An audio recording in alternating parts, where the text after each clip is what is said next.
Hello students, तो आज हम शुरू करते हैं चैप्टर मैथमेटिकल रीजनिंग का एक्सरसाइज 14.4।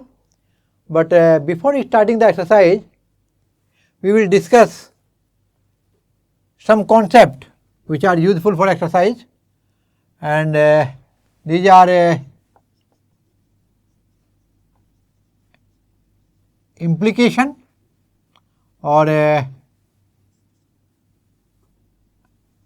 कन्वर्स और एक और है आपका कॉन्ट्रापोजिटिव। तो इन तीन चीज़ों को हमें समझना होगा। मैं एक स्टेटमेंट लिखता हूं यहां पर। यह है आपका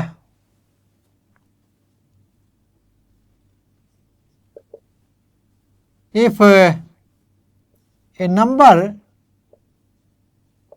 is divisible by 2 then it is even। तो यहाँ पर आप देखिए, इसको मैं ब्रेक करता हूँ टू स्टेटमेंट में। यहाँ पर मैं लिखता हूँ Q और R, दो और स्टेटमेंट लिखता हूँ। A number is divisible by 2 और दूसरा होगा a number is even। तो देखिए यहाँ पर if P then Q, यानी P implies Q, ये आपका स्टेटमेंट सामने है। तो इसका मतलब ये हुआ कि Q is sufficient condition for R, Q is sufficient condition for R। तो ये तो हुआ आपका यूज ऑफ इम्प्लीकेशन। और अभी मैं आपको बताऊं कन्वर्स, यदि वो बोले कि इसका कन्वर्स लिखो, तो इसका कन्वर्स कैसे लिखेंगे आप लोग? तो इसको हम ठीक उल्टा लिखेंगे स्टेटमेंट को। कैसे लिखेंगे देखो, इफ़ जो देन के बाद वाला पार्ट है उसको इफ़ के साथ लाएंगे और जो इफ़ के बाद वाला पार्ट को देन के साथ। तो ये हो जाएगा इफ़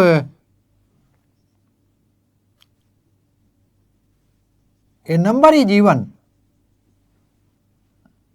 देन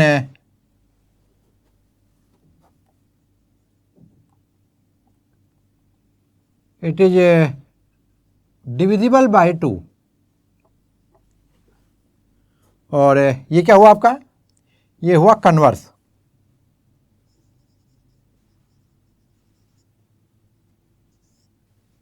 और जो कॉन्ट्रा पॉजिटिव है उसके लिए क्या करेंगे आप? उसमें इसको रिवर्स लिखेंगे नोट के साथ। कैसे लिखेंगे देखो, मैं इसमें लिख के दिखा रहा हूं आपको इसी सेंटेंस को। देखिए अब यहाँ पर सेम स्टेटमेंट का कॉन्ट्रा पॉजिटिव कैसे लिख सकते हैं? तो यहाँ होगा if a number is not even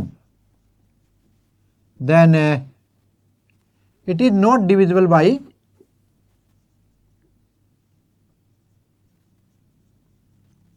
2। तो ये आपका कॉन्ट्रा पॉजिटिव होगा और ये आपका कन्वर्स। और यदि आपकी ये चीज़ क्लियर है तो बस समझ लिया आप एक्सरसाइज में इजीली सभी क्वेश्चन कर पाएंगे। और अभी देखते हैं एक्सरसाइज को। तो आइए स्टार्ट करते हैं आपके एक्सरसाइज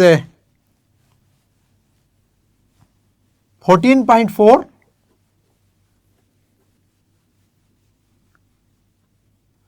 तो ये है आपके एक्सरसाइज 14.4। और तो चलिए स्टार्ट करते हैं क्वेश्चन नंबर 1। और यहाँ पर दिया गया है पहला क्वेश्चन। देखिए, rewrite the following statement with if then in 5 different ways conveying the same meaning.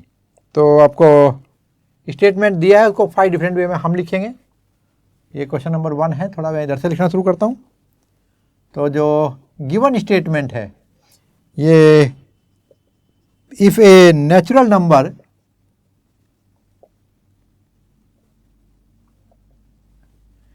is odd, then its square is also odd। और हमें इसको 5 डिफरेंट वे में लिखना है। तो पहला, दूसरा, तीसरा, चौथा, पांचवा। तो सबसे पहले लिखेंगे हम लोग इसको कॉन्ट्रापोजिटिव की हेल्प से लिखता हूं। If the square of a natural number is not odd, then the natural number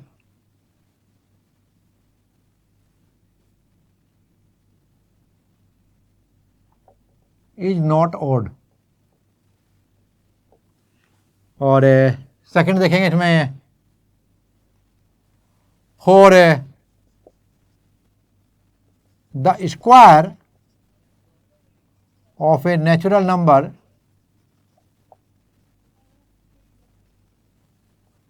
to be odd,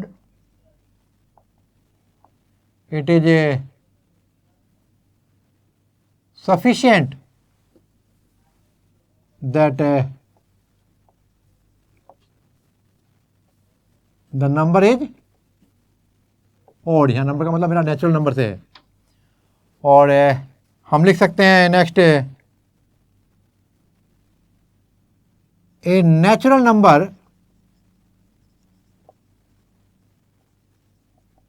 is odd implies that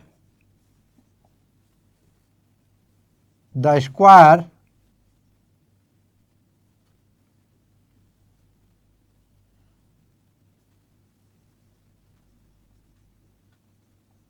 of that number is odd। also odd कह सकते हैं यहाँ पर।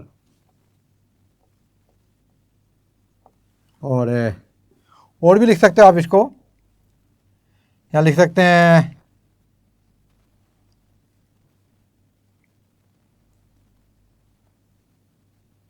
a natural number to be odd, for a natural number कर देता हूँ, for a natural number to be odd, it is necessary that its square is also odd। और क्या क्या ले लिया हमने देखो, और क्या बना सकते हैं इसमें। हम करते हैं, यहाँ ले सकते हैं a natural number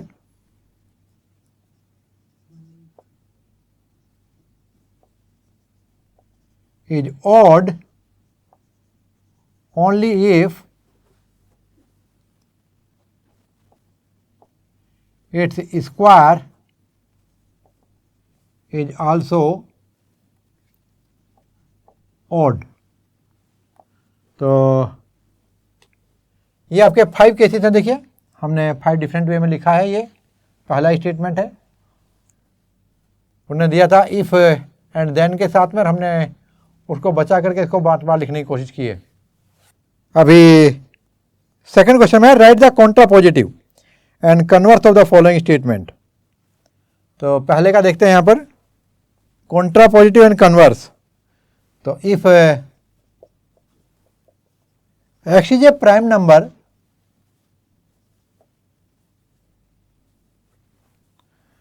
then x is odd। देखिए इस बात पे मत जाना कि ये तो गलत है। ये स्टेटमेंट आपका ट्रू हो या फॉल्स हो, ठीक है, हमें उसका क्या लिखना है। इन्होंने बोला एक कन्वर्स भी लिखो और कॉन्ट्रा पॉजिटिव भी लिखो। तो मैं पहले कॉन्ट्रा पॉजिटिव लिखूंगा और फिर मैं कन्वर्स लिखूंगा, ठीक है। तो कॉन्ट्रा पॉजिटिव में क्या लिखोगे, इफ एक्स इज नॉट, यहां से स्टार्ट करना, ठीक है, और नोट के साथ, if x is not odd then x is a prime number, x is not a prime number। और यहां क्या होगा, यहां विदाउट नोट आपको रिवर्स करके लिखना है, जैसे कि नाम से ही क्लियर है कन्वर्स है। तो क्या होगा, if x is odd then x is a prime number। ये आपका पहला हुआ। अभी इसी तरह हम सेकंड वाला देखते हैं। दिया if two lines are parallel, ये लीजिए, if two lines are parallel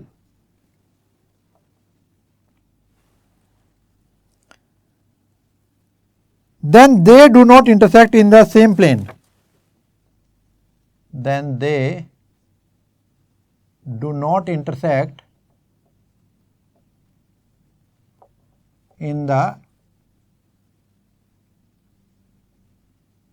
same plane।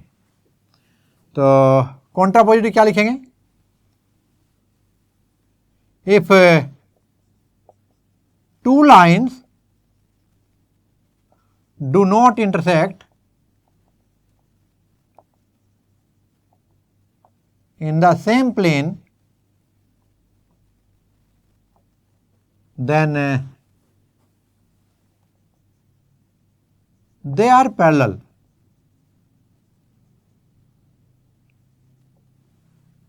और यहां लिखेंगे ये they are not parallel, they are not parallel। और यहां लिखेंगे if two lines intersect in the same plane then they are parallel। तो ये आपका सेकंड पार्ट था। देखो अभी थर्ड पार्ट देखेंगे क्वेश्चन का। Something is cold implies that it has low temperature। something is cold implies that it has low temperature।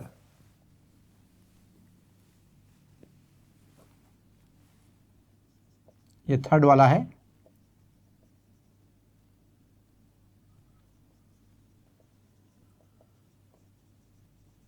something is cold implies that it has low temperature।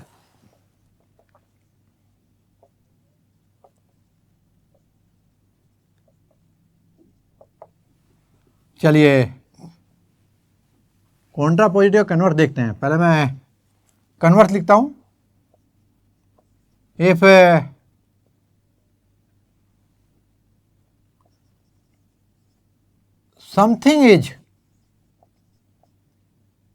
something has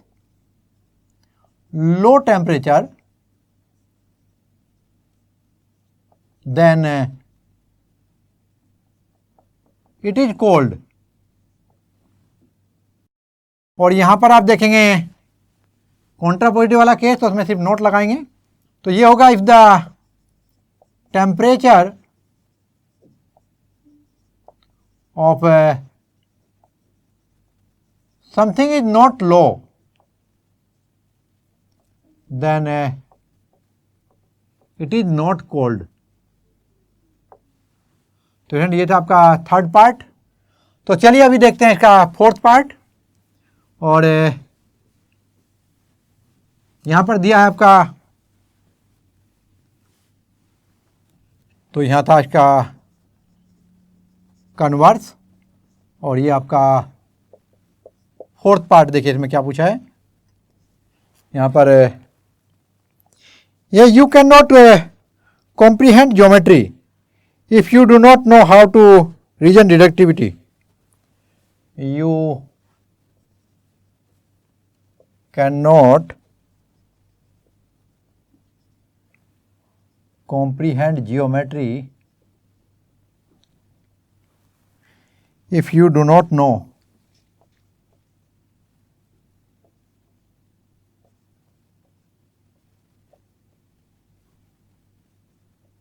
how to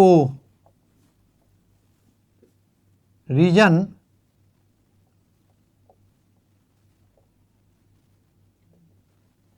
डिडक्टिवली. अब मैं इसका जो contrapositive लिखता हूं, देखो क्या होगा. If you no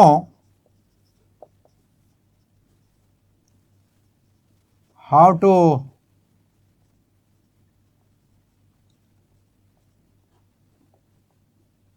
reason deductively, then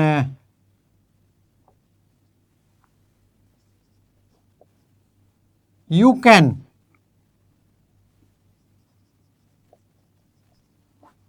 comprehend geometry. और यहां पर हो जाएगा if you don't, या do not कर देता हूं, do not know how to reason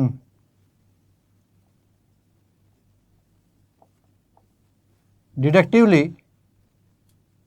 then you cannot comprehend geometry. और अभी आपको देखो एक फिफ्थ स्टेटमेंट भी दिया है यहाँ पे. x is an even number implies that x is divisible by 4. तो इसको भी देख लेते हैं.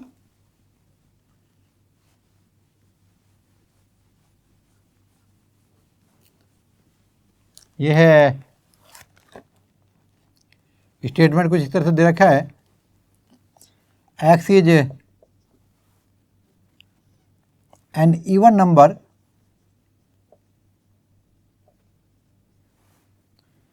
implies that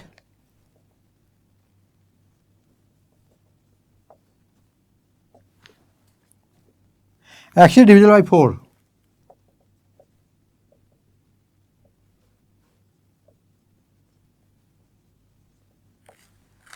तो पहले मैं कॉन्ट्रापोजिटिव लिखता हूं.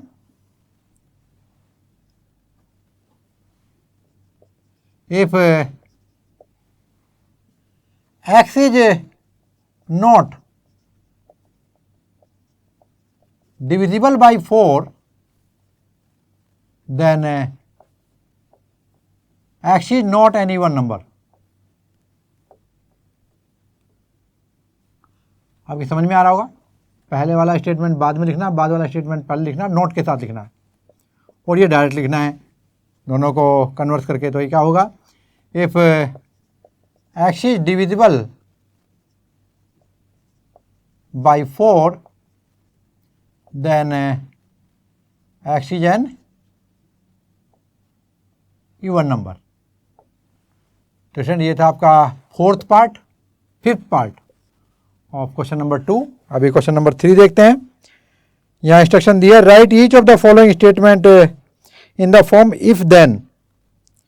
तो देखिए अभी आपको इफ देन फॉर्म में स्टेटमेंट दिए गए थे और आपसे पूछा गया था कन्वर्स और कॉन्ट्रापोजिटिव, और अभी आपको इफ देन में लिखना है. तो चलिए देखते हैं. ये आपका क्वेश्चन नंबर 3, और यहाँ पर जो पहला स्टेटमेंट दिया है ये है, you get a job implies that your credentials are good. पहला है, you get a job implies that your credentials are good. तो इसे आप लिखेंगे, देखिए. तो देखो ये होगा, if you get A job then your credentials are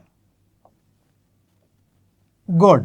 और अभी आप सेकंड स्टेटमेंट देखेंगे, यहां दिया है the banana tree will Bloom if it stay warm for a month. The banana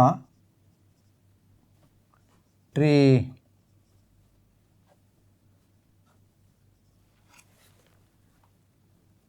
will bloom if it stay warm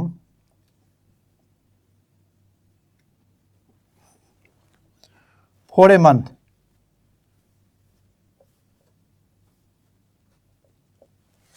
तो इसका क्या हो जाएगा देखो, if banana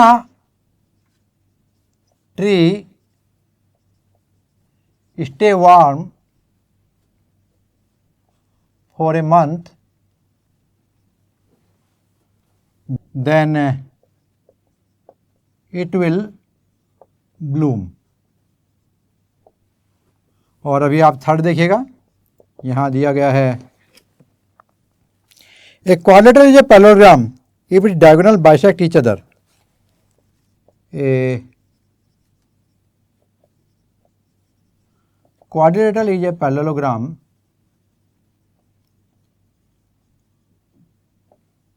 if its diagonal bisect each other. तो इसे लिखेंगे हम if the diagonals of a parallelogram of a quadrilateral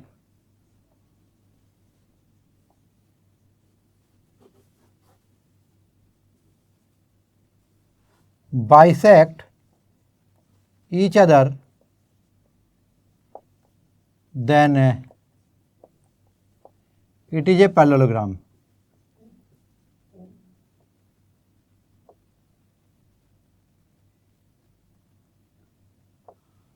और ये है आपका फोर्थ पार्ट, जो चौथा वाला दिया गया आपको, यह है to get a plus in class. To get यहाँ से देता हूँ आपको, एक लाइन में आ जाए, वहाँ पे पैरेललोग्राम में लिखने में दिक्कत हुई. To get a plus in the class it is necessary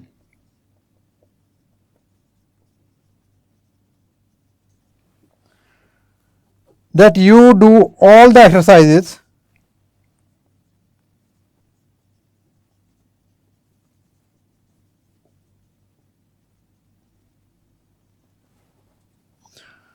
of the book. तो इसका क्या लिखेंगे, if you get A plus in the class, then you do all the exercises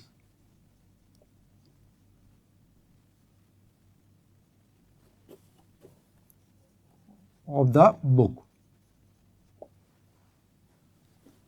तो स्टूडेंट ये आपके ऑल फोर स्टेटमेंट थे आपके question number 3 के. अभी क्वेश्चन नंबर 4 देखते हैं. यहाँ दिया है given statement in A and B, identify the statements given below as contrapositive और कन्वर्स ऑफ ईच अदर. तो आइए देखते हैं question number 4.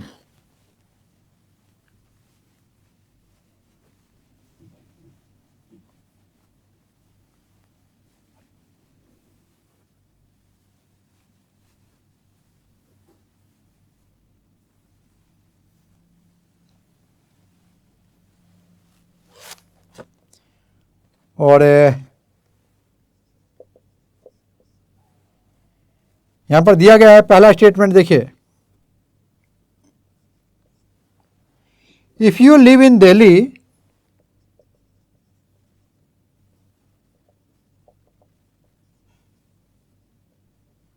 then you have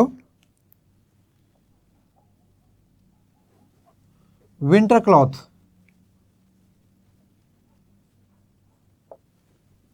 और इसके साथ दो स्टेटमेंट और दिए हैं, हमें पहचानना है इसमें से कौन सा कॉन्ट्रापोजिटिव कौन सा कन्वर्स। तो ये है if you do not have winter clothes, if you do not have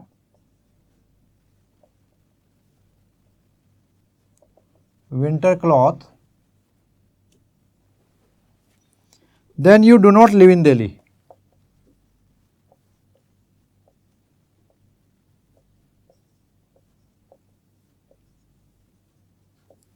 और दूसरा दिया है if you have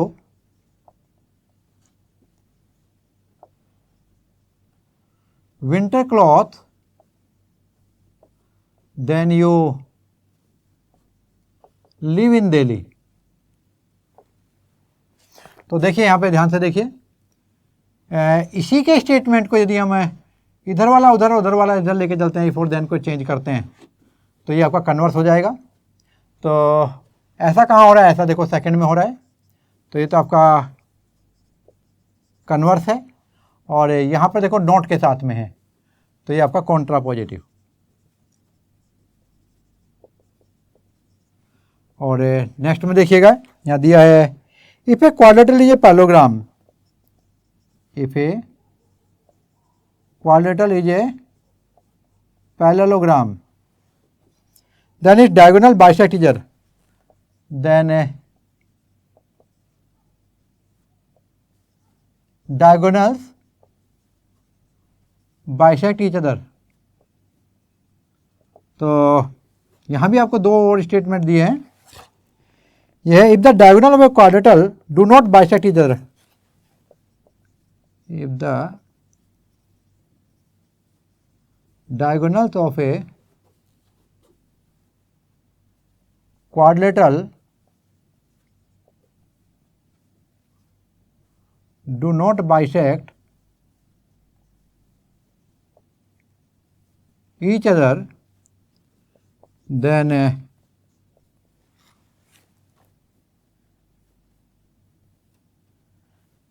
the quadrilateral is not a parallelogram, then the quadrilateral is not a parallelogram. और सेकंड स्टेटमेंट है if the diagonals of a quadrilateral bisect each other, then the quadrilateral is a parallelogram. तो देखिए इसमें note आ रखा है, कहाँ पर देखिए रिवर्स भी किया हुआ है इसको, और उसके साथ साथ आपको नोट भी डाला है, तो ये तो आपका कॉन्ट्रापोजिटिव होगा फिर से। और यहाँ पर सिर्फ रिवर्स किया है, इसको इधर से उधर से इधर रखा, तो ये होगा आपका कन्वर्स। तो स्टूडेंट ये था आपका क्वेश्चन नंबर 4, बहुत ही सिंपल क्वेश्चन है ये, कोई कैलकुलेशन नहीं है, कोई ड्राइंग नहीं है। तो मुझे उम्मीद है ये सभी आप बहुत इजीली समझ पा रहे होंगे और अच्छे मार्क्स स्कोर कर पाएंगे एग्जाम में। तो चलिए देखते हैं, अभी नेक्स्ट एक्सरसाइज में मिलते हैं।